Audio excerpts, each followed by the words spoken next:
Bonjour à tous, bienvenue sur Motion System, je m'appelle Loïs et je suis ici aujourd'hui pour vous présenter la session sur le HIIT, High Intensity Interval Training, et spécifiquement sur la session avancée de ce type de travail. Donc je vous invite à regarder, si ce n'est pas encore fait, les deux sessions précédentes, la première sur la théorie et la deuxième sur les exemples pratiques qu'on peut mettre en place sur des débutants ou des intermédiaires dans ce type de pratique. Alors le véritable intérêt du HIIT, quand on veut passer un cap avec ses participants, c'est de se placer dans la filière acide anaérobie, ce qu'on appelle la glycolyse anaérobie, et ça va être essentiellement des temps de travail de 10 à 45 secondes, pour l'essentiel, avec des temps de récupération qui vont être de 3 à 7 fois supérieurs. Pour vous donner une idée, l'étude scientifique de référence fait étude de 20 secondes d'effort et 4 minutes de récupération, le tout sur un vélo. Donc ce qu'on va faire, c'est que moi je vais vous proposer de travailler avec des outils simples pour ce qu'on va vous démontrer de manière succincte aujourd'hui. Vous pouvez travailler avec le kettlebell swing, qui est un exercice qui est très rentable. Pourquoi? Parce qu'il utilise une grande vitesse de travail avec une charge. Vous aurez le même type d'effet avec des sprints que vous pouvez faire sur un tapis de course en inclinaison ou des sprints que vous pouvez faire avec une sangle de suspension pour vous maintenir et monter et descendre les genoux. Pour démontrer ces exercices, je vais demander à Anaïs de me rejoindre. Donc comme aujourd'hui on a un kettlebell de 24 kg qui est un petit peu lourd pour ce type de pratique, je vais lui demander d'utiliser un haltère de 10 kg que vous pourrez vous aussi facilement mettre en place avec vos participants dans vos clubs, en cours collectif bien sûr, et en séance de personal training. Je vous recommande de faire quelque chose de très simple. Si vous avez quelqu'un qui est très confirmé, utilisez une fois le temps de travail en ratio et 3 fois le temps de travail en récupération, c'est-à-dire 10 secondes d'effort, vous prenez 30 secondes de récupération. Si vous avez 1 minute d'effort, vous prenez 3 minutes de récupération, de manière très simple. Si vous avez quelqu'un qui est moins confirmé, n'hésitez pas à augmenter à 1 pour 5, voire 1 pour 7. Et je vais vous donner juste après une autre astuce. Donc je vais demander à Anaïs de prendre le kettlebell et de vous montrer le type d'exercice qu'on peut mettre en place dans ce type de séance. Je vais prendre le chronomètre et je vais demander à Anaïs de réaliser l'exercice pendant 1 minute. C'est parti.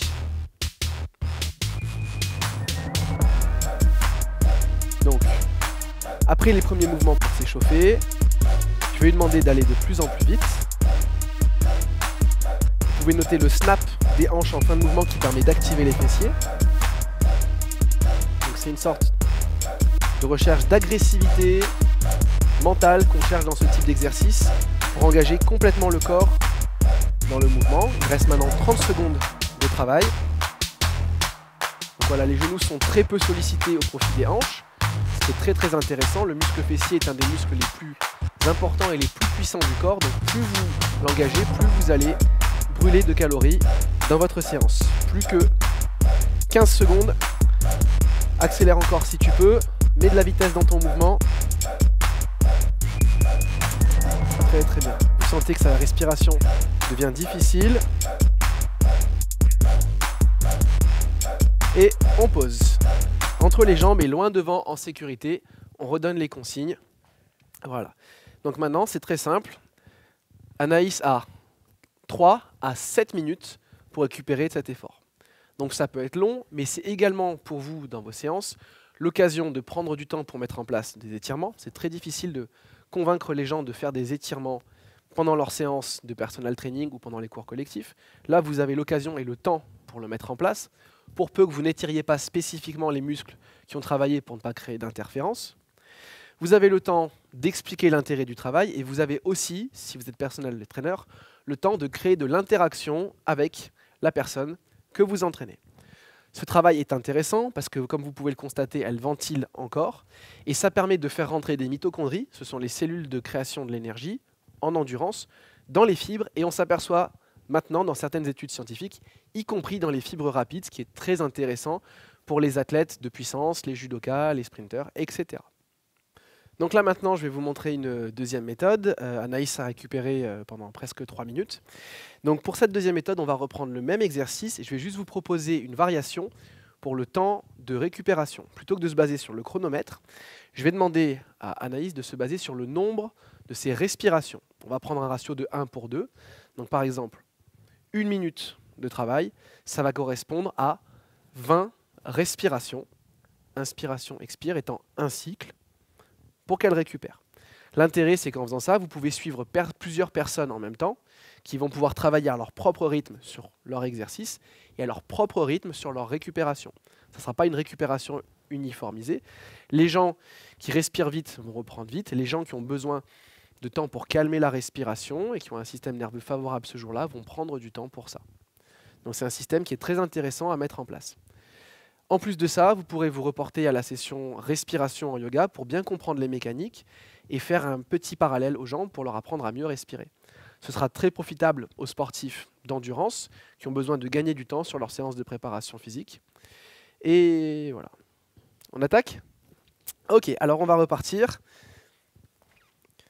sur 1 minute de swing. C'est parti.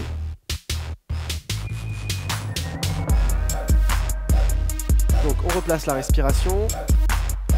Petit point sur le swing, vous pouvez essayer d'augmenter le travail de contraction musculaire en contractant les fessiers et en ayant l'impression de les lier au bas des abdos en fin de mouvement.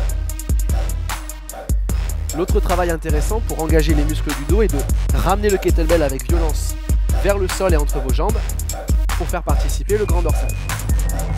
Donc là, il reste 30 secondes de travail à Anaïs et je peux vous garantir que même avec 3 minutes de récupération entre les deux blocs, cette deuxième minute est difficile. Vous pouvez noter que ses cuisses se contractent en fin de mouvement. Donc il n'y a pas de mouvement perdu, il n'y a pas de recherche d'efficience. Au contraire, on cherche à dépenser un maximum d'énergie pour faire fonctionner le système cardiovasculaire pendant la récup. Et on peut maintenant poser. Voilà, concentre-toi directement sur tes respirations. Essaie de prendre 20 cycles de respiration. Une consigne intéressante que vous pouvez donner aux gens est d'essayer de respirer le plus vite possible nez-bouche, puis nez-nez. Alors je précise que ce type de travail est aussi une variation intéressante. Les 30-30 sur la session d'avant et ce type de travail que vous pouvez utiliser, pourquoi pas dans des cours de vélo également, c'est-à-dire en incitant les gens à respirer, en resserrant la résistance et en créant des efforts importants. Pour peu que vous ayez mis une musique avec sympa et qui accompagne bien les variations d'efforts, vous aurez un effort vraiment différent de ce que vous pouvez faire d'habitude dans vos cours de vélo. L'intérêt aussi, c'est que Anaïs est obligée d'être concentrée sur ses respirations. Ça fait 20 respirations. Voilà, on en est à peu près à 2 minutes de récupération après l'effort. Donc 1 minute de travail, 2 minutes de récupération. Donc j'espère que cette session un petit peu plus avancée sur le HIIT vous aura apporté des outils intéressants à mettre en place dans vos séances. Comme vous le voyez, le HIIT c'est quelque chose de difficile pour les gens, mais c'est quelque chose qu'on peut mettre en place de manière facile dans les clubs, dans les cours de cross-training, dans les sessions de personal training, voire, comme je vous disais, dans les cours de vélo. Surtout, référencez-vous bien aux méthodes qu'on vous propose ici pour proposer quelque chose de cohérent à vos clients et pas simplement les fatiguer pour les fatiguer, ce qui est plus facile à faire mais moins intéressant en termes de résultats. Ayez confiance dans ces contenus et vos clients auront rapidement des résultats en termes d'endurance et également de perte de poids. Merci à Anaïs d'avoir souffert ce matin et on vous dit à bientôt et merci.